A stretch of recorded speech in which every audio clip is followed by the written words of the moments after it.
기독교 예식으로 장례를 치르는 곳에 가다 보면요. 뭐 아무래도 제가 목사다 보니까 뭐 제가 가는 장례 예식은 거의 기독교 예식이죠.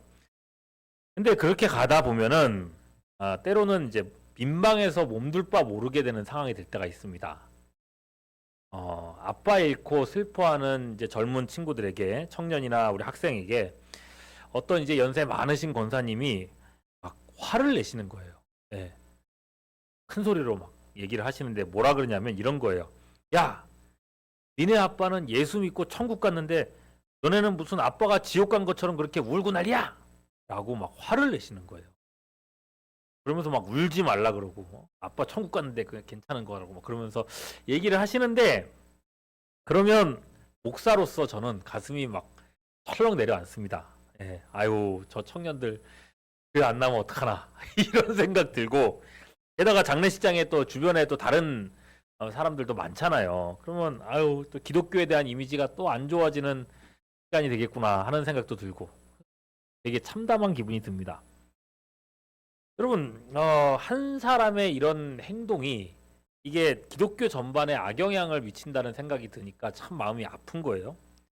물론 그 권사님의 마음도 이해는 돼요. 예. 나름대로 그분도 유족을 위로하려고, 아이들을 위로하려고 하시는 말씀이긴 하거든요.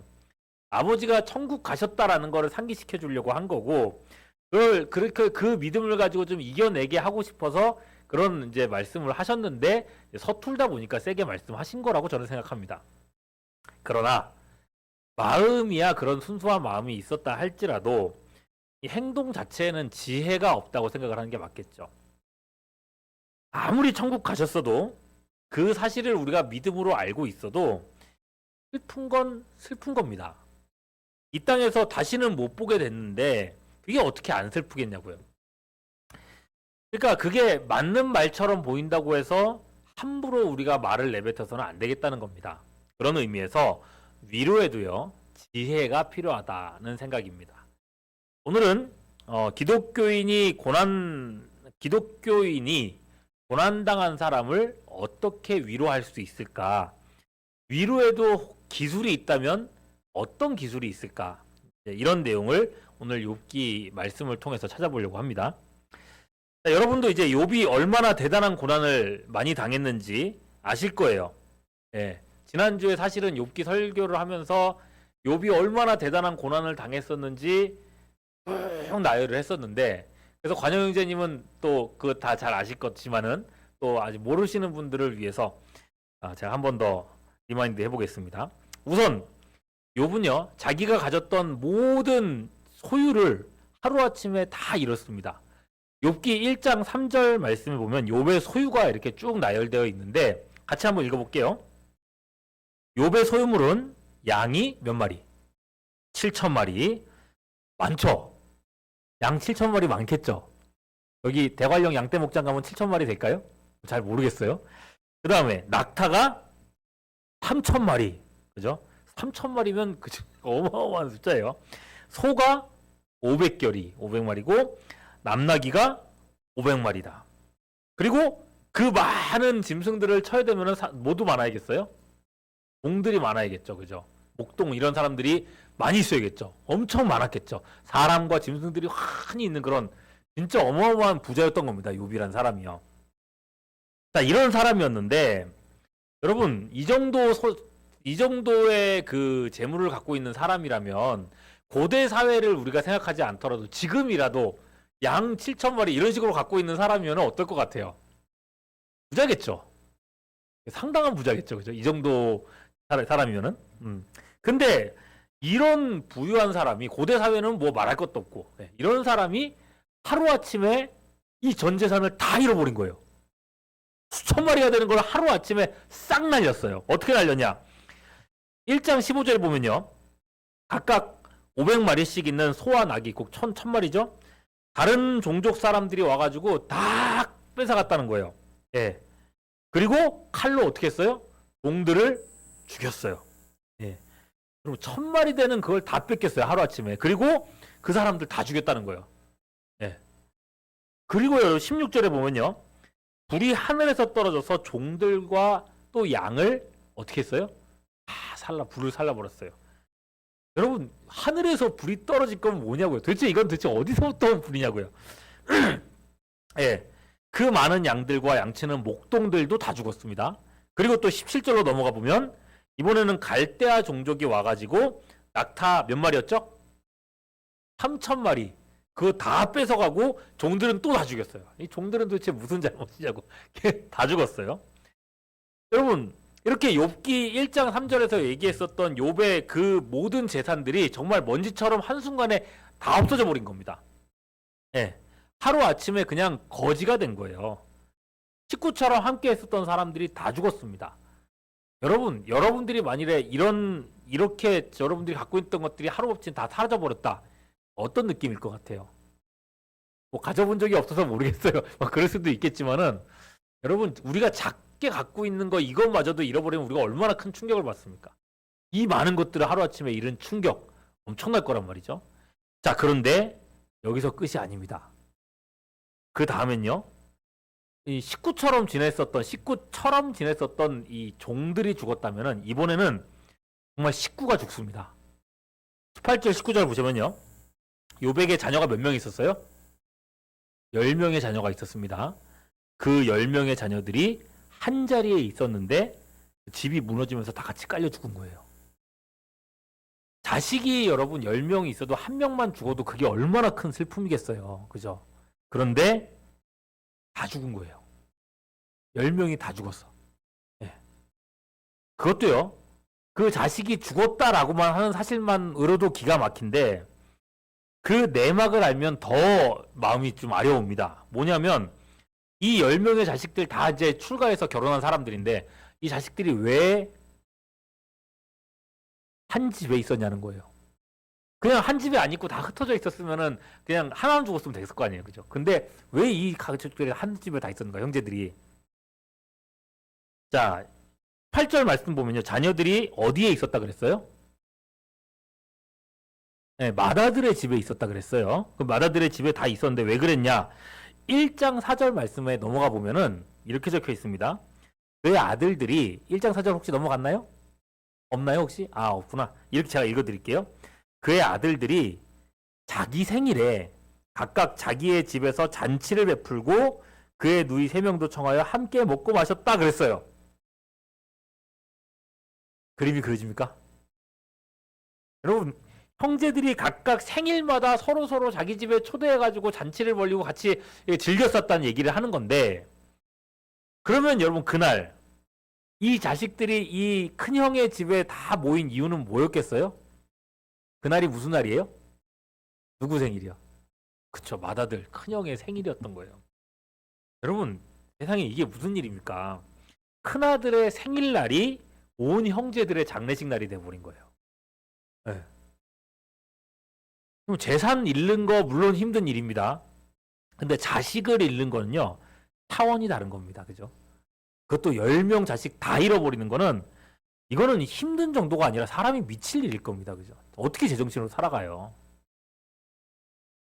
근데 말입니다, 그걸로 슬퍼할 겨를도 없습니다.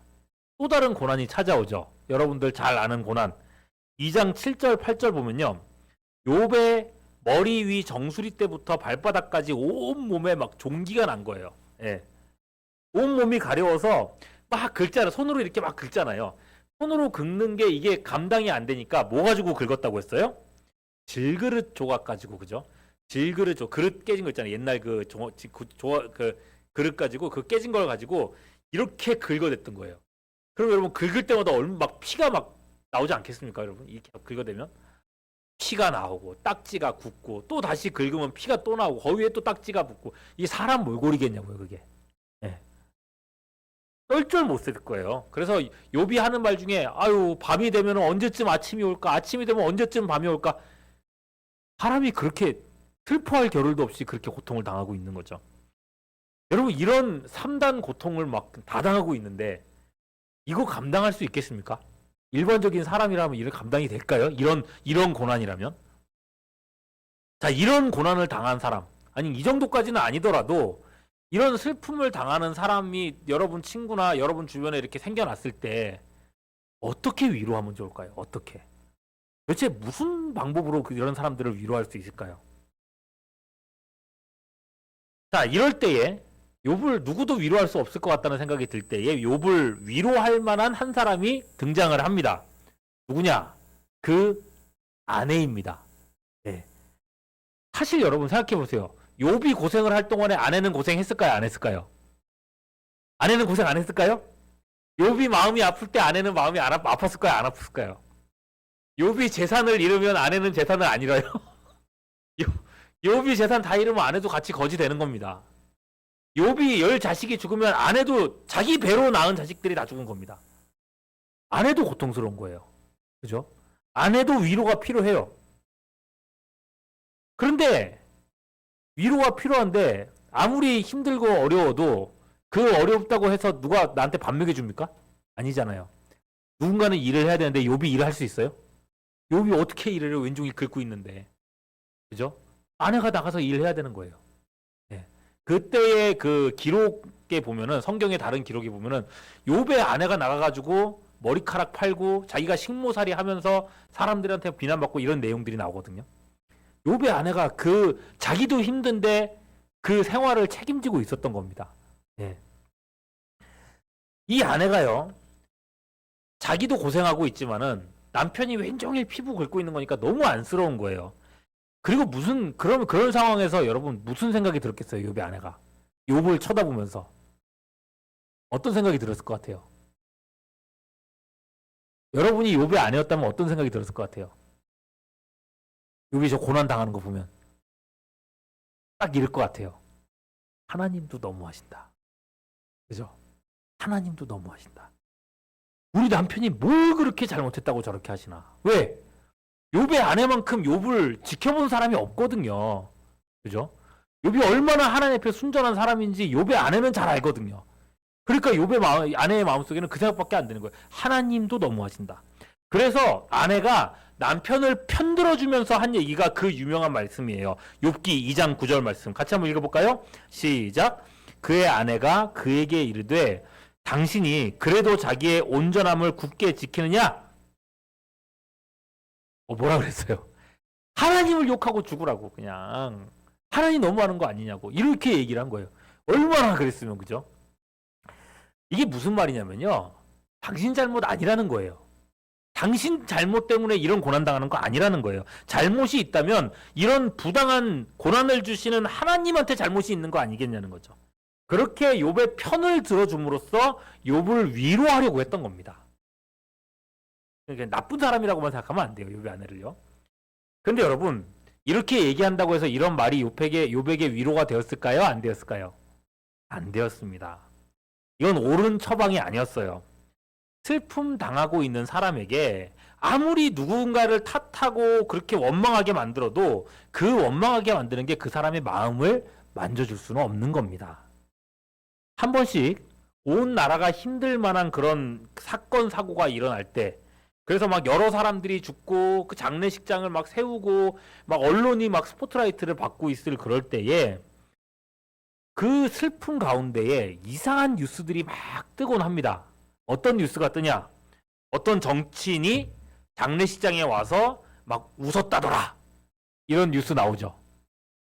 어떤 장례식 담당하는 사람이 어디 가가지고 해서는 안 되는 말을 했다더라.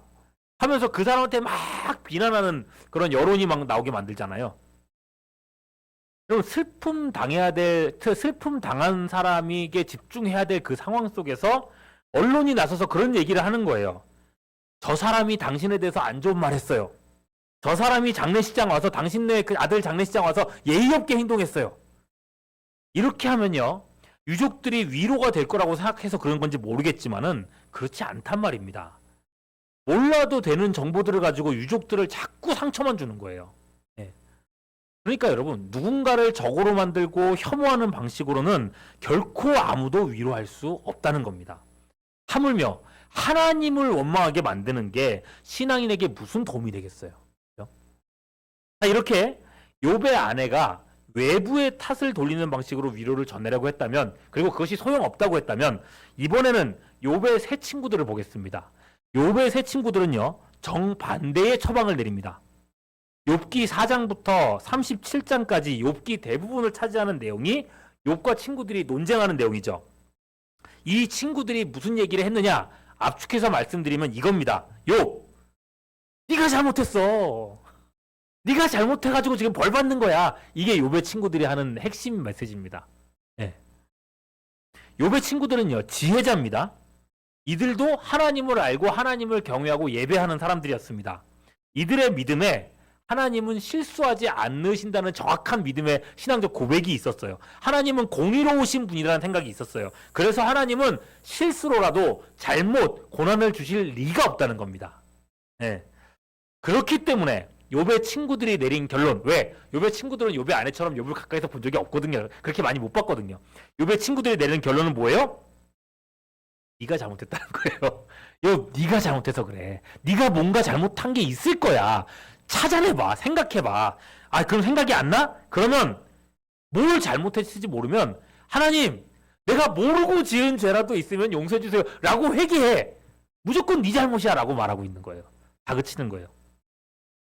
그럼 뭐라 그러는 거야? 왜 그렇게 얘기하느냐? 네가 회개하면, 네가 잘못했다고 하면 하나님이 너를 회복시켜 줄 거고, 그러면 너는 그때서야 위로를 받을 수 있을 거야. 하나님이 다시 복을 주실 수 있을 거야. 그러니까 일단 회개부터 해. 잘못했다고 그래. 그러는 거죠. 근데 여러분, 이렇게 말할 때 욥은 어떻게 반응합니까? 아, 그럴까?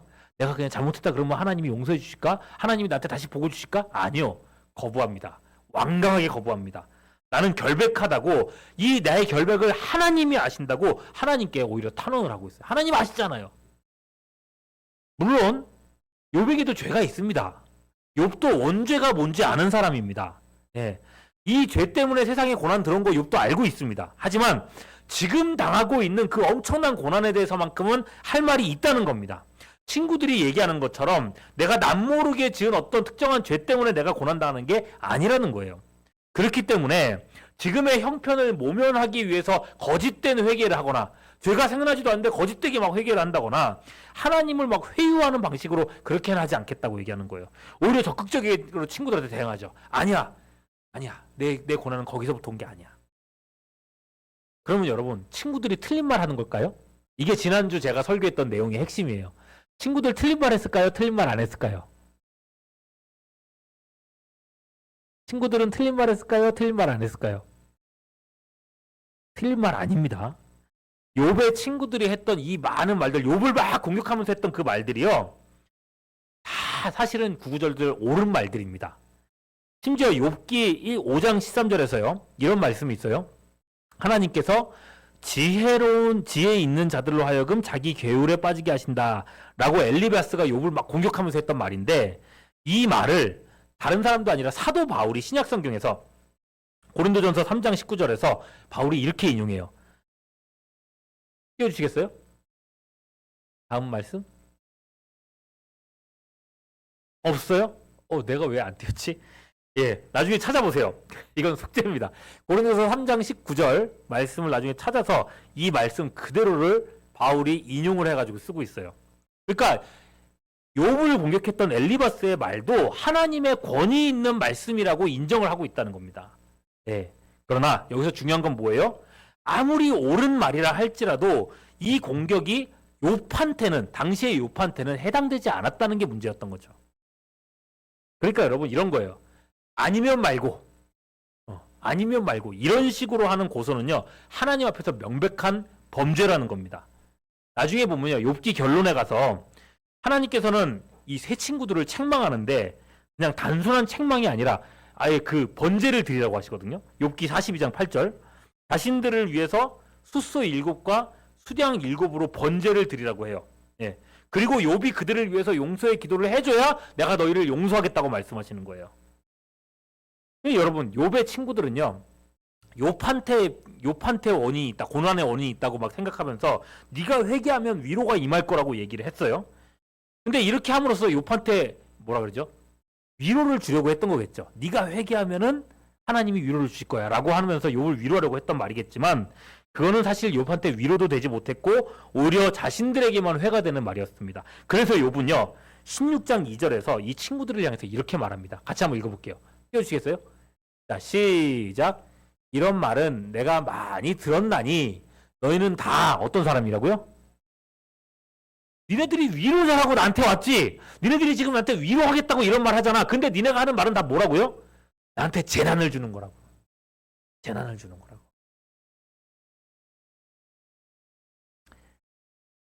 오늘날에도 그런 게 참 많아요. 예전에 이제 일본에 막 쓰나미 일어나고 태국에 쓰나미 일어났을 때 기억나십니까? 그죠? 수년 전에 그런 엄청난 사고가 났을 때에 그 당시에 몇몇 목사님들이 이 일을 가지고 설교를 했어요. 뭐라고 설교했냐? 일본 음란과 우상 숭배를 해서 하나님이 벌 주신 거다라는 설교를 해가지고 그게 막 언론에 나오고 그렇게 얘기했다는 본 적 있으십니까? 네. 여러분 막 사회적 무리가 일어나는 거죠. 그 사회의 범죄와 이 재해가 연결되는 분명한 증거가 없는데 아니면 말고 이런 식으로 그냥 적용을 하는 겁니다. 네. 고통당하는 사람들에게 이런 말들은 다 더 큰 상처와 아픔을 줄 뿐이지 아무런 위로도 소망도 주지 못한단 말입니다. 저는요 온 나라가 어려운 이런 사고가 터질 때마다 어디 목사님이 혹시라도 하나님의 경고 이런 식으로 설교하실까봐 얼마나 노심초사할지 몰라요. 이게 별거 아닌 목사가 말이죠. 네. 자, 여러분 이런 사고가 터질 때마다 뭐 죄를 경고하는 것이 선지자적 사명이다. 목사가 해야 될 일이다 라고 생각할지 모르겠지만은 실제 성경에 보면요. 대부분 선지자들은 그렇게 사역하지 않습니다. 사람들이 막 평안하다, 잘 살고 있다, 우리 행복하다 이러고 있을 때에 우리한테 아무 일도 안 일어날 거야 라고 얘기했을 때에 선지자들은요. 그때의 재앙을 예언하고 회개하라고 얘기합니다. 사람들이 막 자신감 넘치고 잘 살고 있을 때에 너희는 회개해야 된다고 외칩니다. 오히려 막상 재앙이 임하고 사람들이 포로로 잡혀가고 사람들이 끔찍한 일들을 당할 때에 선지자들은요. 야 거봐 내가 뭐라 그랬어 이렇게 말하지 않습니다. 뭐라고 합니까?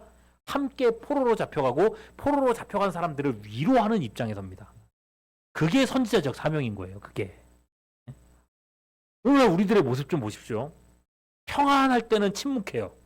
잘 나가는 사람들, 자기 주먹과 돈을 믿는 사람들, 잘 살고 있는 사람들한테는 복음 안전합니다. 그러다가 갑자기 그 사람이 어려워지거나 힘들거나 재앙을 만나면 그제서야 혀를 차면서 말합니다. 에이그, 왜 저럴 줄 알았다 그러면서.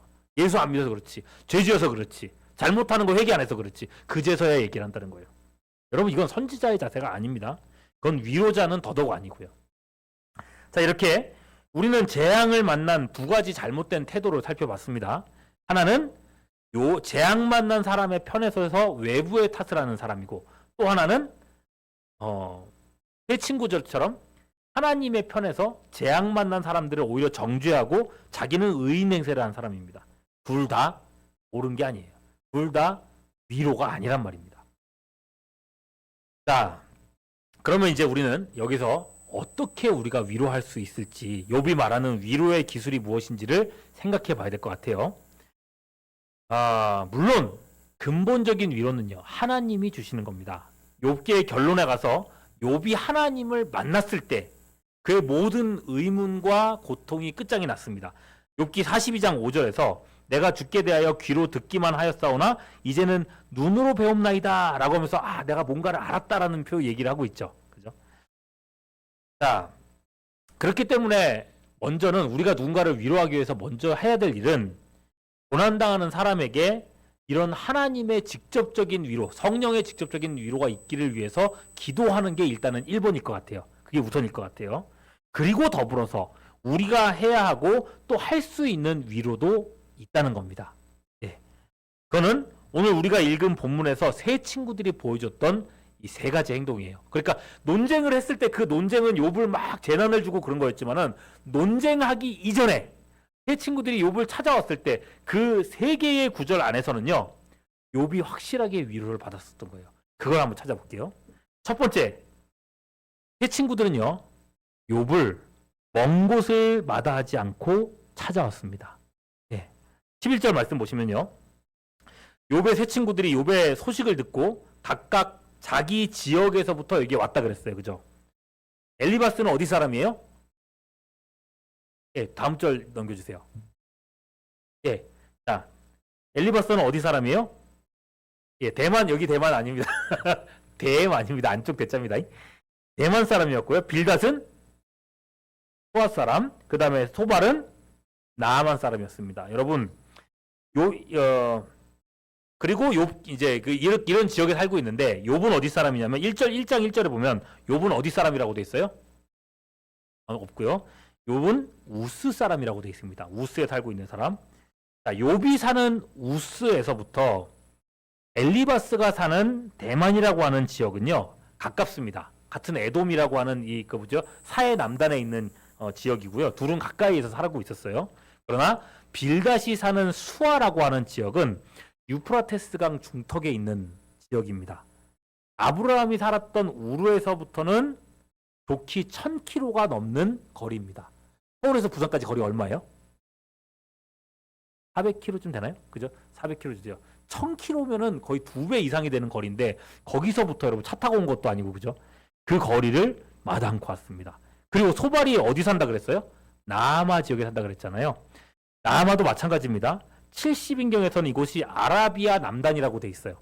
그러니까 아라비아 남단은 어디냐? 욥이 사는 지역에서 2000km가 넘는 거리였어요. 2000km.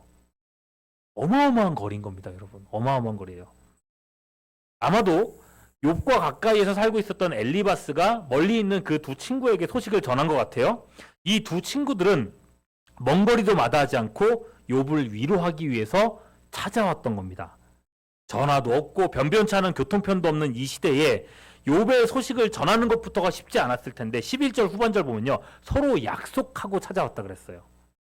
욥이 오기까지 굉장히 번거로운 과정들이 있었을 거예요. 그죠? 그러나 그들은 그 모든 과정들은 번거롭다고 여기지 않고 달려왔습니다. 11절 후반절 오직 뭐 하기 위해서요? 욥을 위문하고 위로하기 위해서 그 먼 거리를 찾아왔다는 거예요.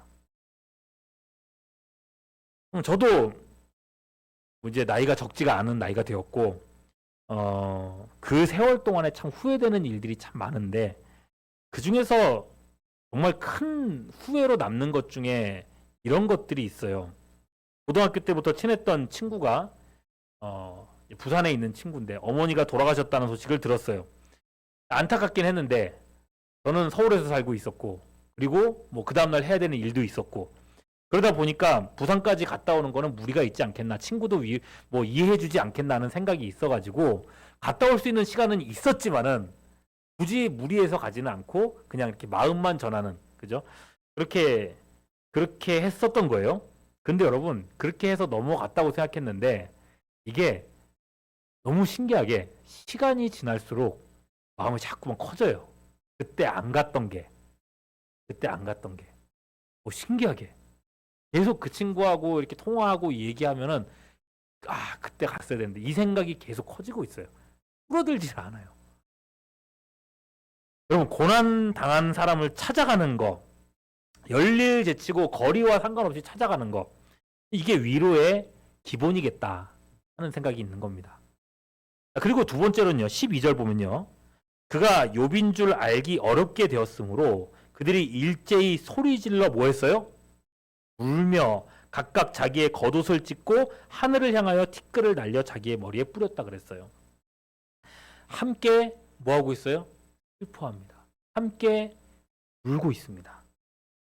아무것도 남지 않은 욥, 10 자식도 다 잃고 이제는 온몸을 긁는 욥을 보면서 불쌍한 마음에 눈물밖에 안 나오는 거예요.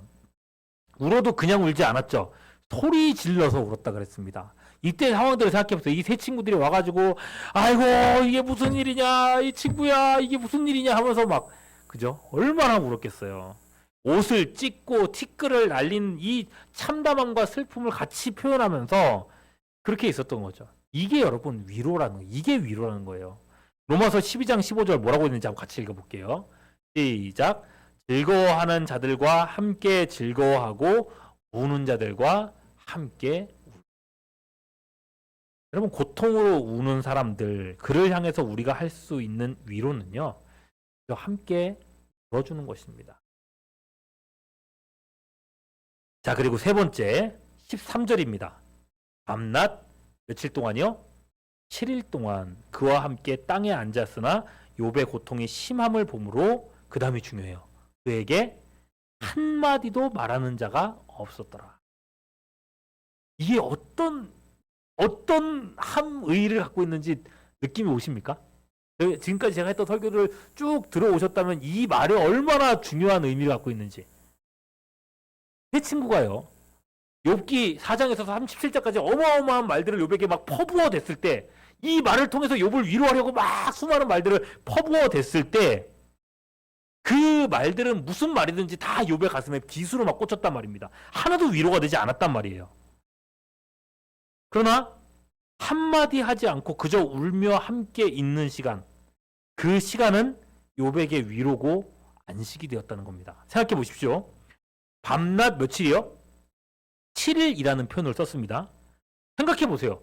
몇 날 며칠 동안 같이 있었는지, 몇 날 며칠 동안 울었는지, 그 날짜 수가 뭐가 그렇게 중요하겠어요? 얼마 동안 있었는지. 사실 중요하지 않잖아요. 그러나 여기서 굳이 7이라고 하는 숫자를 쓴 거, 이스라엘 사람들이 완전수라고 생각하는 7이라는 숫자, 함께 있었던 그 시간을 쓴 이유, 이 시간이 그만큼 욥에게 큰 위로가 됐다는 의미를 주고 있는 겁니다. 네.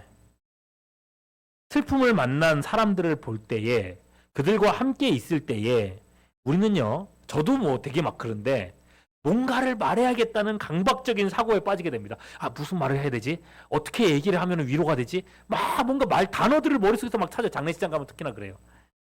그러나 정말 큰 고통 앞에서는요, 어떤 말도 사실은 위로가 안 됩니다.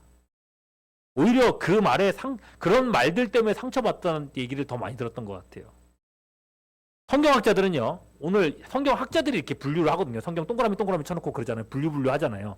11절부터 13절 말씀을 이렇게 딱 분류를 해놨어요. 그죠?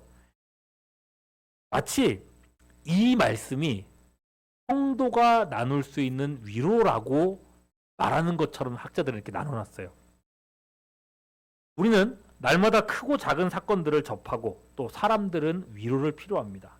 참된 위로는 오직 하나님께로부터 예수 그리스도의 구원의 은혜에만 있습니다. 그러나 우리가 그리스도의 사람으로서 우리가 할 수 있는 위로도 분명 있습니다. 오늘 말씀을 생각하시면서 고통과 슬픔에 빠진 이들을 위로할 수 있는 그런 위로자로, 이 시대의 위로자로 그렇게 쓰임받는, 여러분 주변에 있는 사람들에게 위로할 수 있는 여러분들 될 수 있기를 주님의 이름으로 축원합니다.